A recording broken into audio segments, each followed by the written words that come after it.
All right, welcome everybody to the April Ready Northwest Eugene meeting, which is a group of neighbors that have gotten together mainly from the River Road area, Santa Clara area, and Bethel area over the last few years to talk to our neighbors about emergency preparedness and being ready in case something unexpected or unexpected happens to you or your family or our community. Tonight, this is currently our last scheduled monthly meeting. My name is Jackie Worster, and I have been kind of managing these meetings over the last couple of years, but my husband and I are moving out of town. So this is the last official meeting that I'll be hosting tonight. And we don't really have a strict agenda for tonight. I wanted to let this be a really community conversations. If anybody has preparedness questions, and then to really talk about what you want to do with your local community and neighbors, and who wants to be a part of different leadership activities, where do you see the future of your neighborhood engagement going? So that is really our goal for tonight. I see we have a handful of new faces, a lot of faces that have been here before, which means we have a big array of experience on this call tonight. Everybody has a really different background that comes here tonight, which is great. So it's a pretty small group here tonight. So instead of going around to kind of do introductions, why don't we kick it off with questions from the group? And then if anybody on the call wants to jump in and answer those questions, we can start there. Does anybody have anyone want to go first? Can you clarify questions concerning anything in particular or just general? Really just whatever you want to ask about. Emergency preparedness questions, if you have questions about preparing yourself that you'd like input on from other people, or how you want to engage with other neighbors. I really just want this to be an open conversation with the group here tonight, so we can kind of make it flow however makes sense. I just wanted to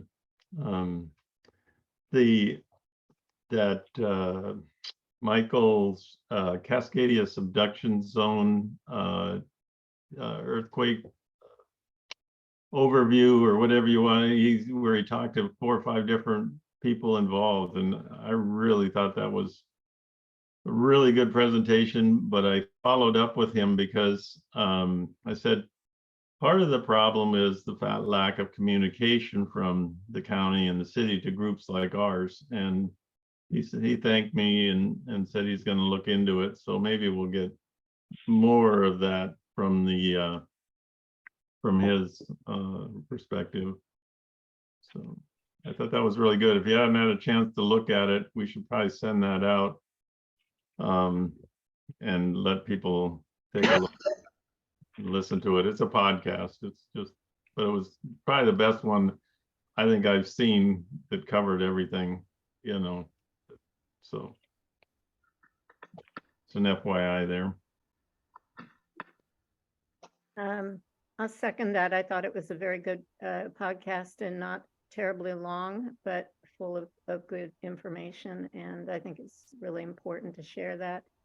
I guess what's foremost on my mind, and maybe it's jumping ahead, is that I've done a lot of reflecting on the value of this group, the Ready Northwest Eugene, and I'm concerned about the loss of Jackie, and I really started to think about that we had talked about possibly doing, and one that comes up for me. It's related to what Joel was just talking about. If there is a significant emergency like an earthquake, and we have a real dilemma in terms of how to evacuate, especially people in the River Road area, but all 3 of our neighborhood areas. We had talked in the past about having a meeting dedicated to finding out what the current status, the seismic condition of the bridges and overpasses are that would enable us to have a chance to evacuate. In the River Road area where I live, if the bridges and overpasses fail because of an earthquake, we will be isolated. And we were going to ask some representatives from the city and anybody who has expertise to come talk to us about that. There's supposedly retrofitting happening or plans to do retrofitting. And I think we need to know what those plans are and the status of them. I hope that some form of this group continues to have periodic meetings on those kinds of topics, because we aren't going to hear about them any other way, I don't think.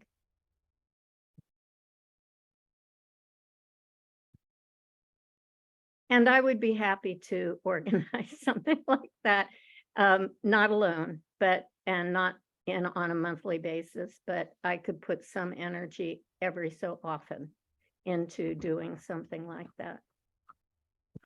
That's sort of why we all got together. The 3 neighborhoods got together, was because we were all trying to do this on our own. And so we all got together to sort of share the workload. And unfortunately, or fortunately for us, until now, Jackie was managing most of that. Anyway, but yeah, we're definitely open to having further assistance in helping move this forward, and at least having it on maybe on a quarterly basis. So that worries me a little, because then we've got such a long time between the meetings that we're losing some of our continuity. Yeah, that's been the challenge. Even having the monthly meetings is keeping up the attendance, getting people to attend. I think, we're 3 years into everybody being on Zoom. I think that's definitely been a struggle, as people are tired of virtual meetings, but then also that's one of the available options. And to organize an in-person meeting, we just haven't really had the time or the effort available to organize something like that. But keeping up that momentum and getting people to join has been a big challenge the whole time.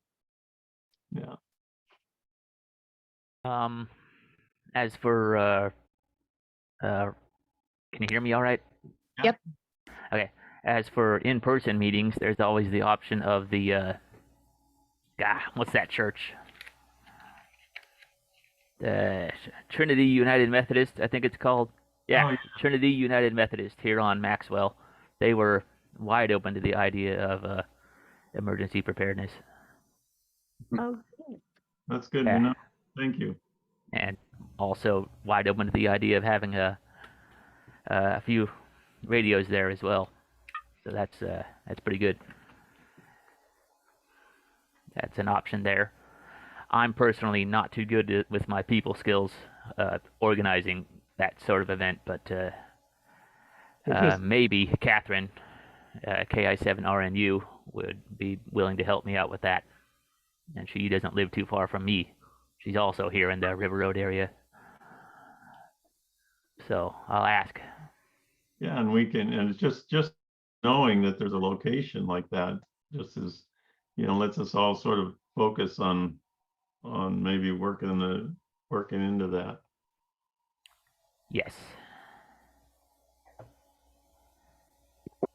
Yeah, those are great ideas. That's and I definitely want to be clear that the way that we've been doing it for this last few years is not how it has to continue. We want the energy to continue and the outreach and the communication, but the method that we're doing it and the, even the topics that we're talking about every month, it doesn't have to look the same going forward from here. So open to all ideas of people have to continue that outreach and those conversations going. Our email distribution list reaches just over 200 email addresses. I have no way of knowing who opens those things right now, but I do get a lot of responses, and we have a lot of eyes on these announcements.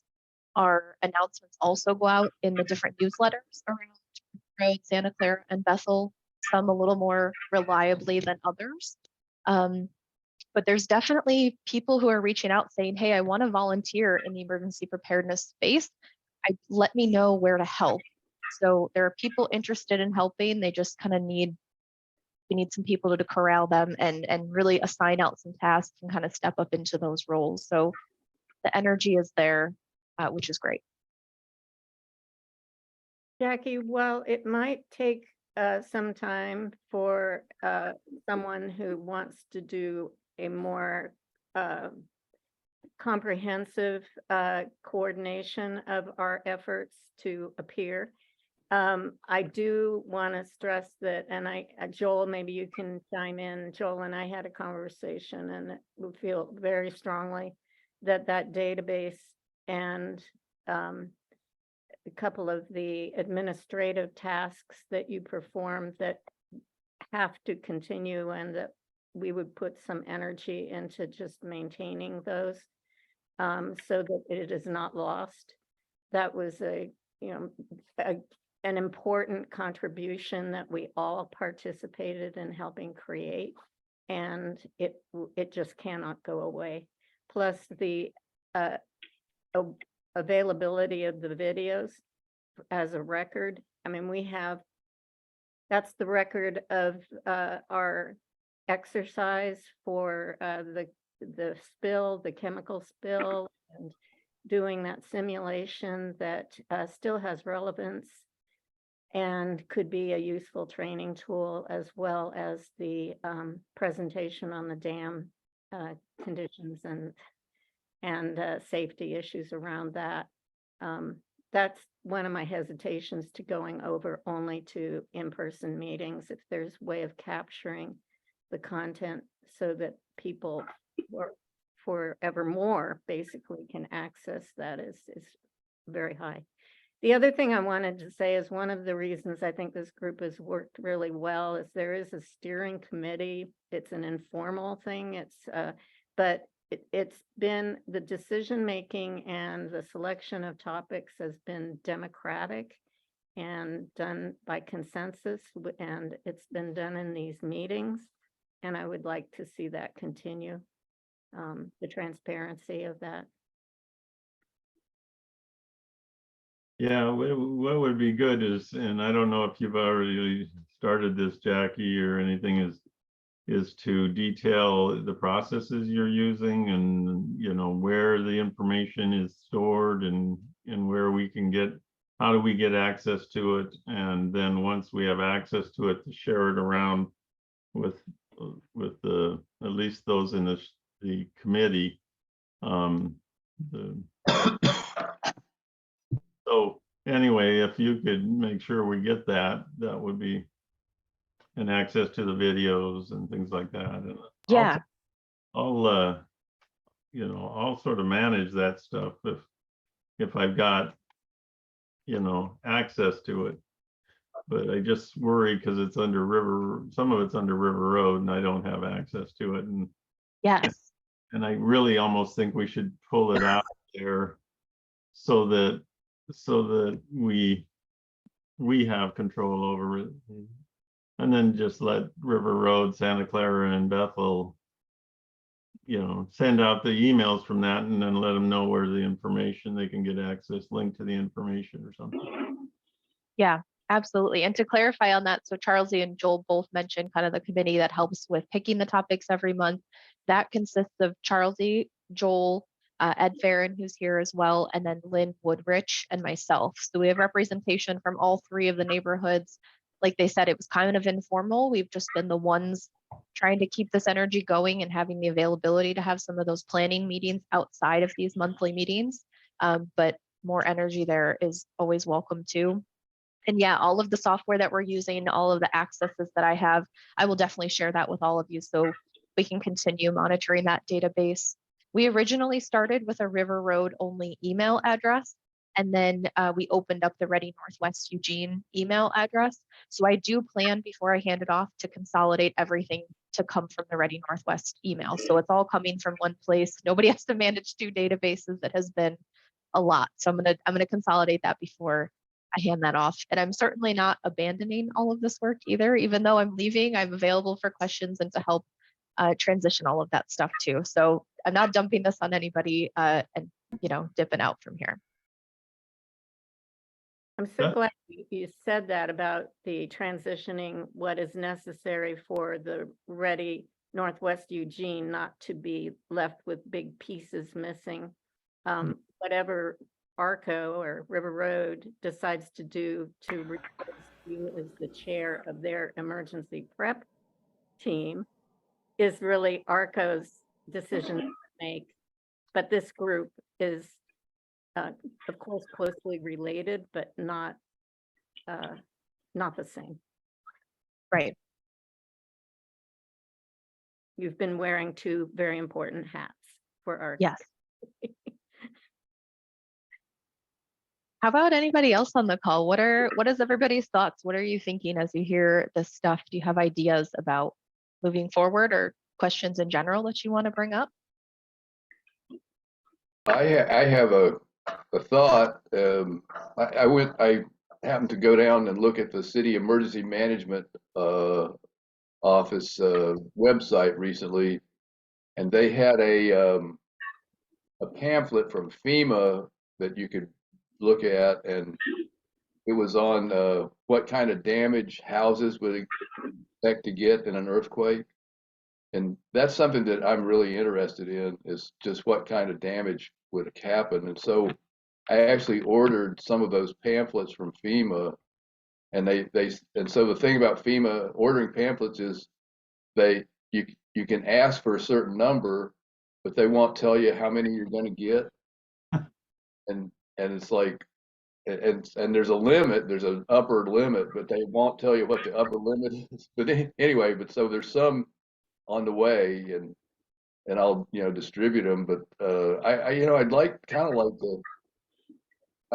I have earthquake experience. I was thinking, from a California company, I was thinking of trying to contact my insurance company and getting the names of some contractors that have worked on earthquake damage to they could come on a Zoom meeting and talk about what will actually happen, like if your house is bolted, the foundation or not.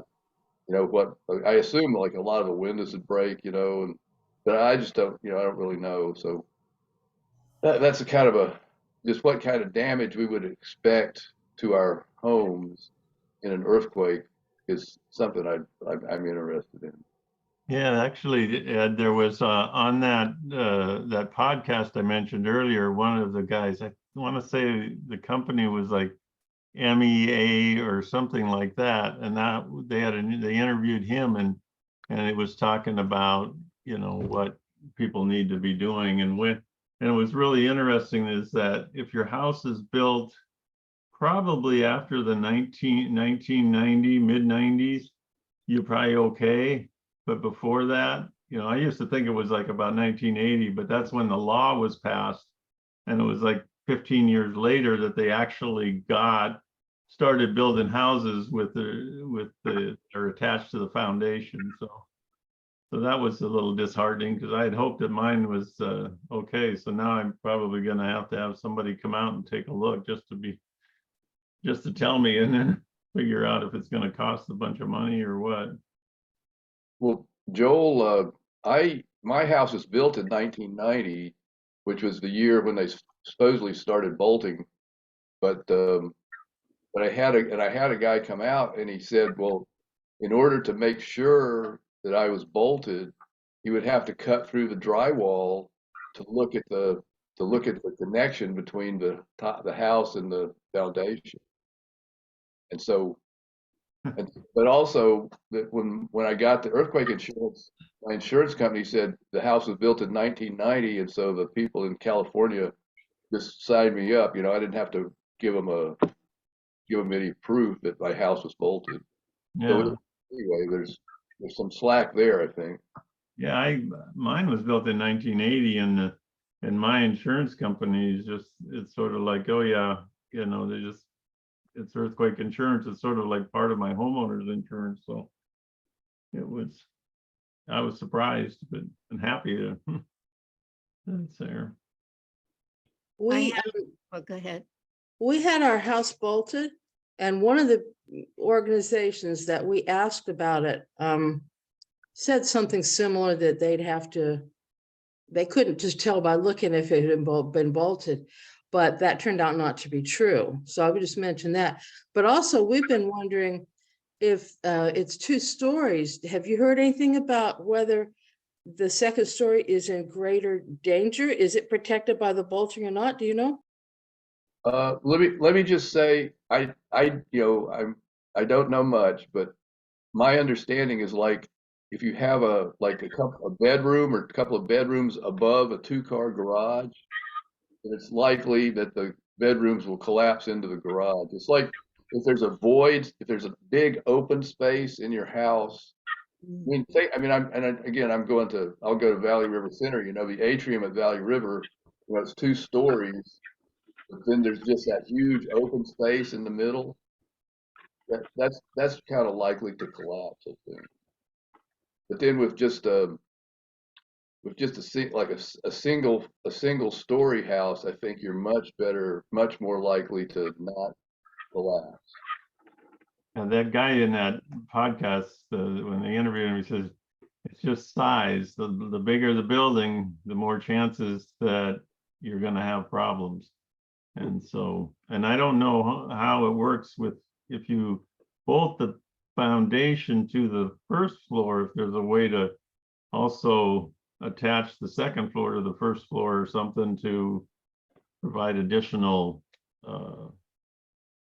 whatever, structural,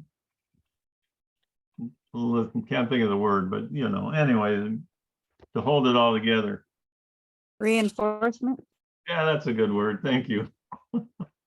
So could we just take a show of hands if we, over the course of the next 10 months, had a presentation on what we're just discussing, the safety of our structures in an earthquake, and maybe another one on the current and planned retrofitting for seismic safety of our overpasses and bridges. Would those be 2 subjects that would be of interest to this group? Aye. Definitely. Yes. So if we could sort of see, it's not going to be month by month. I don't think we can sustain this monthly thing with the amount of volunteer effort we have, but I think if we could plan for some future things and keep people informed, that would be huge, and it would allow us to evolve to whatever we want to be, with Jackie not here physically, but available. In spirit and available. Yeah. Yeah. Yeah. I have a question. Can you hear me? Am I muted? No, I'm not. Okay.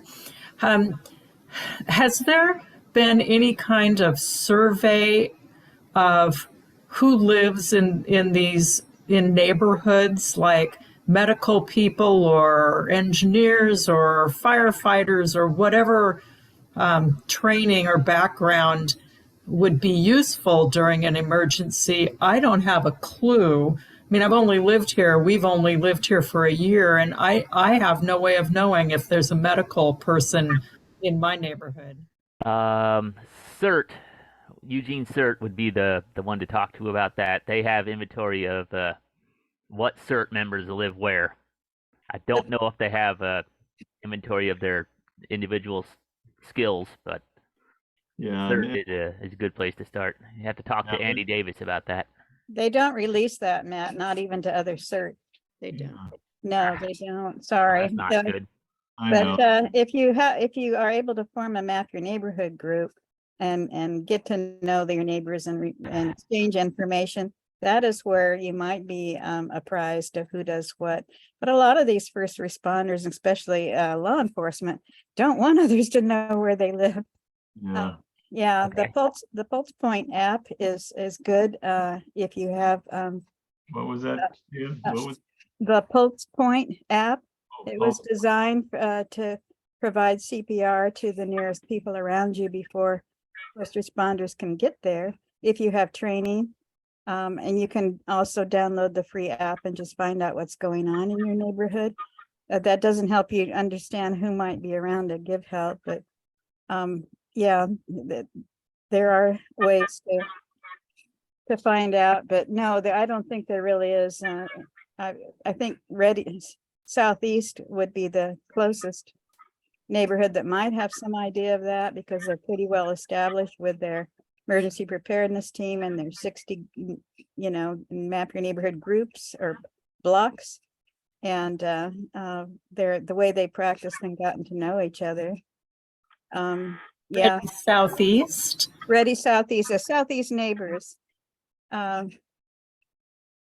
Friendly's like the second, more organized with the radio team and stuff, but we don't have any record of that. And we've been trying to get our CERT contacts for several years. All of us that started Ready Friendly are CERTs, but we don't know who else is CERT. We tried numerous ways to get that information through polls and mailings and things like that. And, Jackie, I don't want to go over your meeting here, but I do want to say that 3 years ago, right before COVID started, Ready Friendly had organized a seismic retrofitting seminar to be held. And we had a city structural engineer and private contractors and others ready to come talk, and then everything got shut down. In your neighborhood, you'd probably also want to have a county or your region, your coalition, because not everybody's in the city. But that's they are available and they can come and speak about what the current regulations are and what could happen. And they got a lot of information. And of course, the contractors are full of all the horror stories and pictures and stuff. We did a survey to find out who might be recommended to choose two that we had invited. So thank you. Thanks, Thea. And Barbara, we've done a couple of informal surveys from our group over the last couple of years online. A handful of people answer them every time, but there are definitely people in the River Road, Santa Clara, and Bethel neighborhood that have medical experience, that have tools and skills that they want to provide in the event of an emergency, kind of scattered all around. The challenge has been, what do we do with that information when we collect it, right? We can't really post it, that we can't share people's personal information on a database that everybody else can access. So we do have some of that information in survey answers and stuff. It's really just, what do we do? What do we do with the next steps of it? So the Map Your Neighborhood program, is that something that you have heard of before? I've heard of it. I'm familiar with the concept. Okay, good. Yeah, so that is definitely one of the best ways to find out who's closest to you that's going to be able to help out in an emergency. It's talking to the people in your immediate vicinity. So the close couple of houses, your immediate neighbors, to find out, what is their plan in an emergency? What should we do if a big disaster happens? Should we meet up together and try to make a plan? So that's really going to be the fastest and easiest way to find out who's really the closest to you. Got it. Thank you. And one of the things that everyone's been saying all along is that the more you know your neighbors, the better off your chances are for getting through any major disaster. So I guess that's just our, get out there and meet your neighbors, I guess is what the bottom line is. Barbara, I'm in River Road and I've done a beginning Map Your Neighborhood effort on my street. If you ever want to talk, I'd be happy to share that information with you. I'd like to do that. Okay. Yes. I'll send you in the chat, I'll send you my contact information. Okay, perfect. Okay, great. Thank you. Thanks. I want to point out at the last meeting, Jackie's proposed map plan of dividing everything into smaller little sections. One of the reasons she said was so that each one could form damage assessment teams and perhaps medical teams. And that is one of the goals of CERT, and as well as to find out who is in, who has any kind of medical training, be available to just join a triage or medical response team if needed. And Friendly does have some information of that is on the Q2 as well. Thank you, Thea. Yeah, damage assessment teams. There's a lot of group names that get thrown around here. Ready Northwest Eugene, all the different neighborhoods, CERTs. there's a lot of communities there's a lot of groups that are getting together that have similar goals. Really, the goal is after a big emergency, first responders are not likely going to get to our neighborhood, and they're going to be dealing with the really large stuff, the highest impact resolution that they can make, which means if you've fallen and broken your arm in your house after an earthquake, you're probably lower on their priority list. Your neighbors are going to be the ones that are going to be helping you after a really big emergency, or even after a small emergency. You need a cup of sugar, or you need help moving something heavy. They're going to be the ones that you help with those things, that you go to with those things big and small. So there's a lot of different communities outside of Eugene that are organizing together and trying to plan for a big disaster. They're calling it the Map Your Neighborhood program. There's district hubs and community centers, and really the whole goal of them is talk to your neighbors, talk about what you would do in that situation, and then eventually try to work up to practicing before the bad situation actually happens.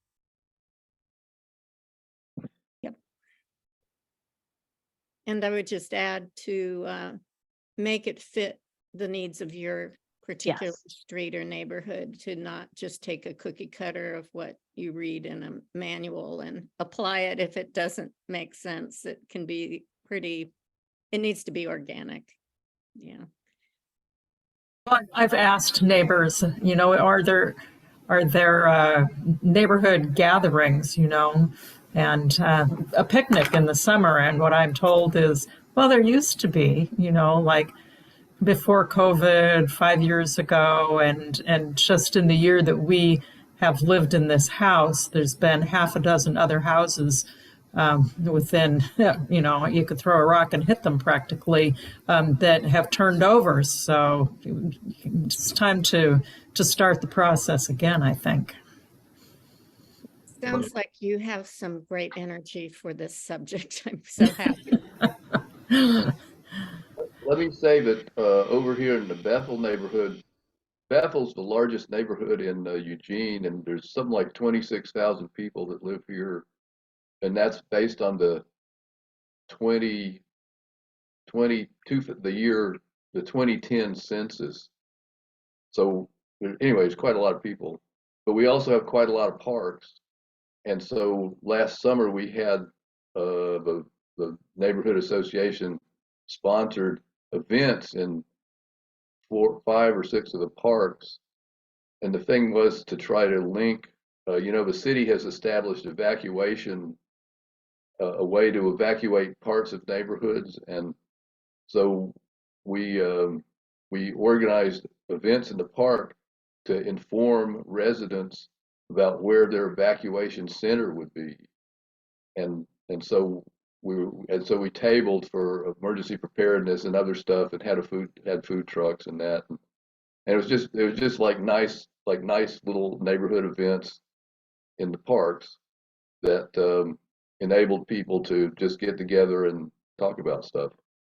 And it wasn't really deep about like training for emergencies, we're going to do this and that. It was just kind of talking about it. So anyway, but it's kind of a good idea, I think. Lynn Woodrich thought it up. I would think it would be hard to know what evacuation route would work, because the roads might be buckled and you might not know what roads might be buckled, and bridges might collapse and you might not know what bridges might collapse. I'm not sure how they could plan that in advance. Well, Yep. the bridges collapse in an earthquake, but like in a flood or a hurricane or tornado or power outage or chlorine spill or most of the other types of disasters, the bridges would be fine. And the important thing is to have multiple paths out of your neighborhood. Don't just rely on the main one. Have 3 or 4 ways to get out. Maybe sometimes you go north, sometimes you go east, west, just figure out multiple ways out, because you're right. The roads may not be available to get out the way you thought you were going to get out. Right. I wanted to add to that. I had to evacuate from the Paradise Fire in 2018. And part of the reason I think a lot of people made it was that the community had workshops sponsored by the county and the local municipality to educate the public on everything you needed to do to be prepared, what the evacuation routes were. We didn't know the day of exactly what to expect, and there were surprises. But because people had been educated and had practiced, it meant that they had some plan in mind and some ideas of what their alternatives could be. Unfortunately, here, we're not practicing that. The city and the county are not leading us in doing that. They have the zones, the evacuation zones, but then the message is, if we have an emergency, we'll be issuing alerts. But that's not the same as a practice. And there are other communities like Corvallis, I believe parts of Portland, maybe all of Portland, that take a neighborhood a year and do actual practicing. And yes, you don't know what route is going to be the most viable before it happens, but it does help to do a rehearsal with your neighbors. Well, let me say that, the city of Eugene is reluctant. And so this is, I think, I know they were talking about this like a couple of years ago. I was in CERT, a couple of years ago, and they were talking about this. The city of Eugene does not want to do anything that would possibly cause a liability to the city. And if the city declares an evacuation of the River Road area and somebody runs into somebody else and gets killed, then that would create a liability on the city, and the city is self-insured rather than insured with a company. And so then the city, they would just have to kick off that money out of their. That is kind of the answer to a lot of the things that the city doesn't want to do. And we've had some turnover in emergency management and in the city council, and it's possible that this is no longer such a big deal, but there has been a reluctance in the past. I know that Randy Groves, who's one of the city council people, he strongly doesn't agree with that policy if it's still in place. And I think it's worth a conversation with our elected officials as to as just that, and well, it's a bigger subject than to this meeting, but I don't understand the policy around emergency preparedness on the part of the city and the county. We're pretty much left in the dark, and there's very little outreach to us. And that's a huge problem. It really is all on us to figure this out. It's one of the reasons I don't want this group to go away. I would think that they would be more liable, their liability would be greater if they didn't, if they were responsible for emergency management and they didn't provide help in that. I would think that would be much greater liability. But Okay. I just want to ask, okay, so they say they're going to provide guidance at the time. How? I mean, you guys, maybe other guys all know this, but do they have specific radio stations, or how are they going to communicate that at the time? Have they said? Yeah, they say they'll be on radio and regular, like all the radio stations, all the TV stations will broadcast announcements on what to do if there's like a citywide emergency.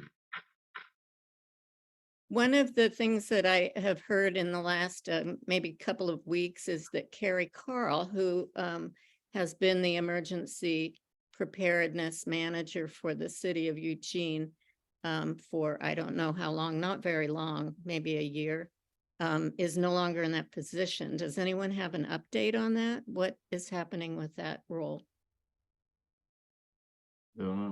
I don't even think it was announced. I just noticed it when I went to the website a couple weeks ago that it was vacant. Or I got an automatic reply because they are on our distribution list, so that the city and county are all being informed of all of our activities every month. But that's another important role of this group, is to keep that pressure on the city and the county to be transparent about what's going on, and if we're not getting the resources and the information we need, we have to push on them for that. Well, in fact, one of the topics for a future meeting that came out of the dam safety presentation, and where 100 more, actually a little bit more than 100 people showed up, was to have a follow-up meeting with the city and county emergency preparedness offices to talk about what their role would be. How would that look to us if there were a sudden breach of a dam? Because the Army Corps of Engineers was very clear. We can talk about the structure of the dams and what is in our database, but it's you and your management teams in the county and the city that are going to be saving lives and organizing any activity related to a breach like that.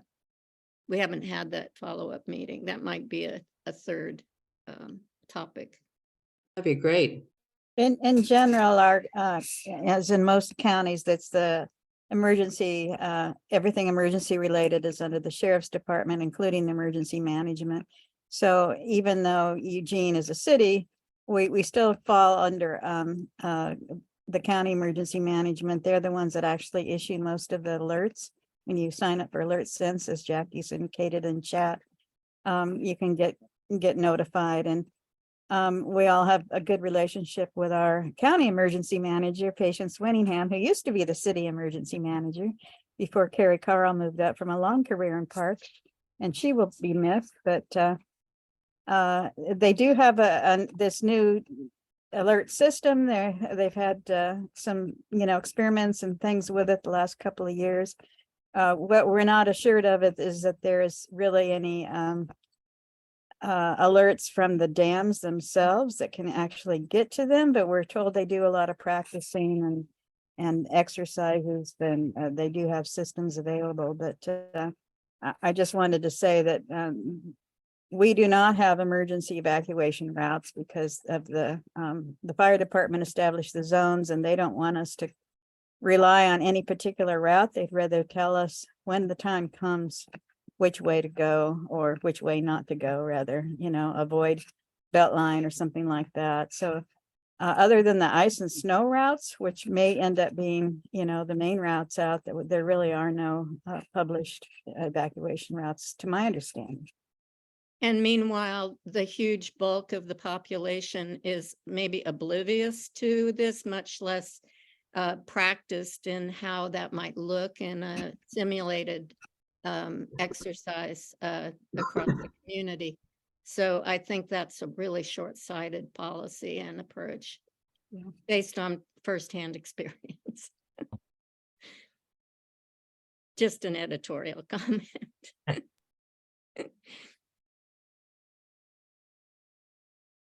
I did a lot of research on flood insurance, and we eventually do have flood insurance, but I learned a lot about the limitations and the problems with flood insurance, if people are interested in hearing some of that.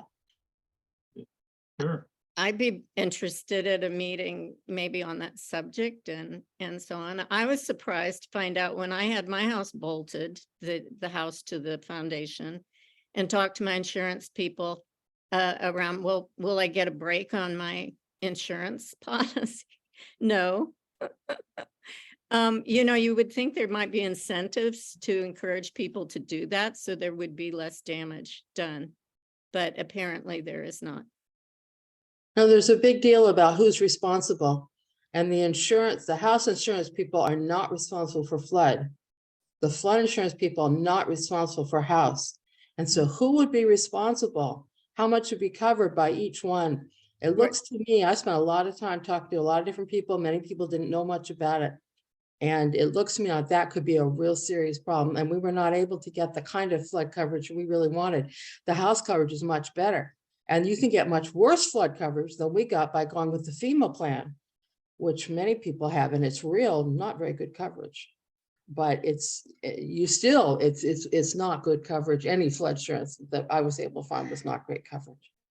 Ellie, your full name isn't on this, and I don't know what part of this area you live in, but I'd love to know what your contact information is to find out more about the subject if you're comfortable Sure, if you want to put up your email address, do you want me to email you? Yeah, that would be great. I'll be happy. Okay. to do that. Yeah, flood insurance is a question that we've gotten really since the presentation with the Army Corps about the dam safety. There's been quite a few people who have reached out asking about flood insurance. I personally haven't looked into it and didn't have any information. So the interest is there in the neighborhood, being so close to the river. So that would be great if it was a more dedicated topic locally or to talk about in the future.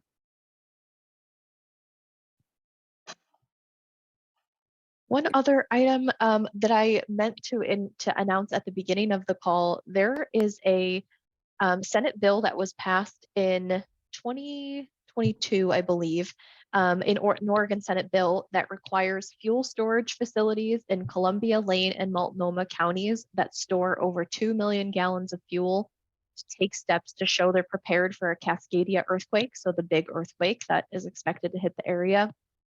The Department of Environmental Quality here in Oregon is responsible for creating those rules and writing up that program.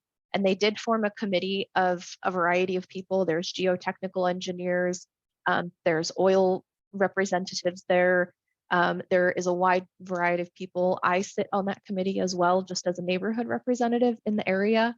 We do have a facility here in Lane County in the River Road, kind of between River Road and Bethel, right along the train tracks, the Kinder Morgan facility that fits these requirements. So they're holding over 2 million gallons of gasoline over there or fuel and has a direct impact to our local community. So the rules that are being established for these facilities, the DEQ is asking for community feedback on all of this. It's definitely an ongoing process. They're not just writing it and telling us that's what it has to be. And our next meeting is coming up on April 21st from 9 a.m. to 12 p.m. And there is an opportunity at the end for public questions and comment period. So if anybody's available for that, please do listen into that conversation, share your feedback. You can send it to me via email too, and I'll make sure that that gets to the Department of Environmental Quality so that they have all that information. I'm happy to answer any questions on a one-on-one basis that people have about that program. Even though I'm moving out of the area, I will continue serving in that role to get the information back to the community and help keep bringing people into that conversation. So I'll post that stuff in the chat and send it out in the meeting notes for everybody too. Great. Thank you.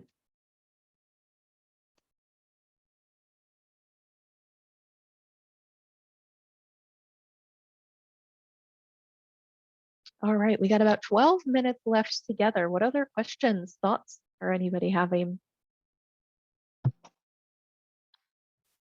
I'm trying to think, but nothing's happening.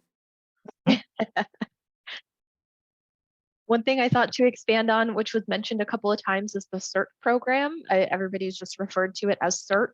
It actually stands for the Community Emergency Response Team or Community Emergency Response Trained, I think. And that is really basic emergency preparedness. It's a program that's offered through the city. You can sign up for that program, but you can also take all of the education online yourself for free. There are a lot of different information pieces that they share, basic medical care, how to triage people if there really is a lot of people injured, how to care for your home and personal belongings. And really just when I took it a few years ago, it parlayed into a lot of other areas of my life of just being more aware of my surroundings and kind of assessing what the situation was. Like we talked about here, we're not going to know our evacuation routes before a disaster happened. We're going to have to figure it out on the fly. So taking that CERT program and gaining that information really kind of helped you implement those skills into your daily life. If you're going to run into problems, it helps to just kind of sit back, think about what the next step could be, take some action, and then reevaluate your plan and reach out for help. So I highly do recommend that program, or at least reading the information online. But I wanted to clarify that because it was only mentioned as just CERT, so in case anybody didn't know what that was. One of the things that some of us became more comfortable with or considering as an option in some emergencies other than evacuation was sheltering in place. And that's I'm sure a big part of the CERT program, but that's where Map Your Neighborhood and the being 2 weeks ready or 2 months ready, or someone comes in, and what to do in a chemical spill to ensure that the space inside your home is as safe as possible, that the air isn't polluted, etc. So it isn't all about evacuation. It's just, that's often the critically important option, though. Well, it sounds to me, I mean, I'm very encouraged by this meeting, and while our group of informal planners pretty much to the person said, when we found out about Jackie leaving, that none of us had the energy to do what Jackie does.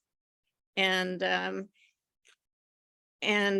it's helped me to have some time to digest and think about it. I am not going to take on a huge role, but as was said earlier, maybe to share in that responsibility by sponsoring a topic on an occasional basis, and with Joel's help in maintaining that database and being a point person. That at least I feel like we're not going to backslide into oblivion while we regroup and reconstitute ourselves. And yeah, and people, if they know, or they themselves want to, or they know people that want to get involved and be more involved than just coming to an occasional meeting, we sure would appreciate the help. But if you hear about people, let them know, let us know. Yeah, Thea. Oh, where'd Jackie go? Oh, there she is. Okay. Thanks, Joel. I just want to echo, as an example, Ready Friendly has never had a leader or a one person. We have a core planning group. We call ourselves the Ready Friendly Planners. And then from that, we made another group called the Radio Ready Planners. And each one has 5 or 6 people, sometimes the same. And we meet and do everything more by consensus, and still manage to get things done somehow. I was wondering too, if it doesn't sound like there's any plans to do the Wildflower Festival again in Santa Clara. You guys had such a great booth there last year, Ed and Charlesie and Jackie, and I don't plan to be there for Eugene MCOM, but if you are planning to do a booth, some of us might want to come out and help with that somehow. That would be great, because we've been approached about doing that, and we're going, okay. Do we really? Yeah, Joel, do you know if anybody is interested in volunteering at a table at that event? Is it too late to sign up for that, or do you know if there's a cutoff? We were, I mean, I think we were contacted, and Gary Haliski is the contact, and I told him that we would let him know by the 6th. So that's a couple days from now, and so I think there's still room. Kate, I don't know if she knows. She's on here. There's going to be room all the way up until the day. It's just whether if you're supplying your own tables, chairs, canopy, 3 days in advance when they decide where all the different booths are going to be, then they would put you there. But if you needed more materials, like to borrow a canopy and other things, then knowing a little in advance would be helpful. But, it's not like if you can't commit in the next 2 days, you can't do it. That's certainly not the case. Well, I just wanted to make sure that they had enough time to know that, it seems like we could decide that. Just a matter of making sure enough people to man the tables so somebody gets a break once in a while. And we do have a lot of handout materials. I have some, I think Jackie and Ed, I think. Ed are talking about making sure the rest of that gets centralized. Yep, Ed now has all of that. Okay. Is I that don't, the 21st of April? Is that the date? It looks like it's the 29th of April is what I okay. see. Thank you. So even more time to plan and prepare. well, someone would have to volunteer to be the lead on that. I'm unfortunately not going to be available for that. But I think I wasn't even there last year, so where did we have all the equipment somewhere? That's the thing that we Yeah, have. so to share what we did last year, so the wildflower celebration at Audrey Park up in the Santa Clara area, it's off of River Road. It was just kind of a community event. There's a lot of tables and a lot of different people in the community. There was face painting there. The radio group was there last year. People were there playing music. There's a walk around and check out different wildflowers in the area. It's a really beautiful park. So it's just kind of a community celebration of the area. So we were able to set up a table last year and we had flyers to hand out to people, go bag checklists so that they could start building their own go bag. We signed people up for our email distribution list and kind of just chatted with them about where they were from. We also did a raffle, which was really fun. I don't know if there'd be time to put together a raffle this year, depending on who volunteers, but that drew a lot of people in. We had a luggable loo. The toilet that is kind of set up like a bucket with the toilet seat on it, that really drew a lot of people in to sign up for raffle tickets and stuff like that. So it's just a good chance to spread the word about preparedness and ask people what they're up to and get network with everybody. It was a very positive, fun event. A lot of people there. It just felt wonderful to participate in that event. There was a food truck that came in and a lot of children. It was a beautiful, beautiful event. Yeah. This year, we're also planning on sending out a postcard to all Santa Clara residents in advance, and it will Nice. be advertised. So we might even have more people. So even if as a group, we don't, I hesitate to say we because I don't help in any way, but as a group, even if we aren't prepared to do a lot, it might be an opportunity to get somebody who's got a lot of enthusiasm and wants to really, step up. So I hope we do it. I hope we do it now that I'm hearing all these glowing reports. Well, if anybody on here would like to take the lead on organizing the group for that, feel free to let me know and I can point other people. I was going to put the request out to our distribution list to see if anybody wanted to help, but we kind of need somebody to be a point of contact for that too. Whose canopy did we end up using? Well, Jerry Finnegan has a lot of canopies. So if you need a canopy and you don't have one, it's possible we could check in with him and see if there's still one that isn't, what do you say, reserved. Yeah, But yeah. I don't know whose it was last year. It may have been Lynn's, and I think so. maybe Ed brought it. Yeah, I think so. Not sure. But yes, Kate, that might be helpful because River Road does not have one. We can Well- have a talk after this. Yeah. Okay. All right, we got 2 minutes left. Any last minute thoughts from the group? For me, I'd be willing to help someone with tabling or getting things set up or taken down afterwards. But Great. being new to the neighborhood and new to this organization, this is my first introduction. I really wouldn't want to take on the lead, but I'd certainly be willing to help out in a significant way. Can we get do we have your contact information? I guess we could. You could do it in a Post- private chat if you would feel more comfortable with that, or to Joel. Do you know? I'll have my technical experts send you the information. Oh dear. Okay. Let's see. Just down in the chat. And you can pick a person. You don't have to send it to everybody. Thank you, Jackie, for everything you've done. Yeah, thanks, Yeah. Jackie. We're gonna miss you. Thanks, everybody. This has been a really fun effort and I'm excited to see where it goes. And I'm still around for questions. I'm not leaving you guys forever. I'm gonna So put a little tracker on you and figure out where you land. Yeah, just stay in cell phone range. Put down. So Where are you going, Jackie? We don't know. We're selling our house and we're just kind of going to hit the road for a little bit. We have some check-ins with different family and friends around the country, and we're building out our van right now to be a camper van. So we're just going to be free for a little bit and see where that takes us. That's exciting. Yeah. New adventures.